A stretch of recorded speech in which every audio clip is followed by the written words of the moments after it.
Today, today I want to tell you something which I genuinely believe. Like, as you know, today the topic is like forgive to forget. It's very important because a lot of people cause us a lot of pain. We invest a lot of time and energy in others, but in return, what we get? Just not the same thing, not the same amount of love and respect that we have given to others. We do not get it. That make us feel bad. Sometimes people are in a relationship and then they go through breakup, and after going through breakup they are not able to move on because they feel like their partner has cheated on him or her, and they are not able to forgive because they have wasted a lot of precious time and energy on this person. Now they feel it very difficult, like, is it so easy to forgive someone and do not take any kind of revenge? They want to take revenge to feel good, but this is not possible, because if they will take revenge, then there will be the action reaction thing will come into the picture. So what they have to do, I will recommend, like, there is no point of doing violence in words or in actions. There is no point, because if you will do that thing, you are spoiling your own karma, and karma will come to you, and in the form of, there could be anything.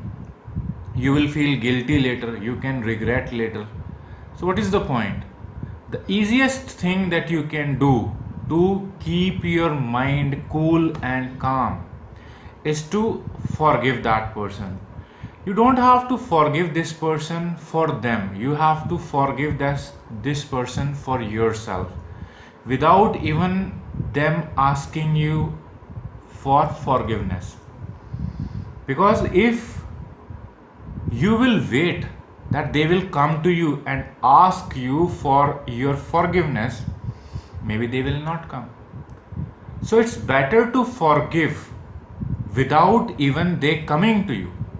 And when you will forgive that, then your mind will become cool, it will be calm, like you don't have to do anything now, means you are done with this person, you can easily move on. So the easiest thing you can do for yourself to make your life easy, just forgive, and forgetfulness will come automatically. You just need to forgive that, okay, whatever this person has done, this person has done to the best of his or her knowledge. If that person were mature, he would have or she would have not done this thing. So lack of maturity, what can we do? Nothing except moving on and learning from these mistakes. We don't have to repeat it, otherwise who is going to suffer? Us, you, isn't it? So moral of the story is, please forgive if you want to move on. Thank you.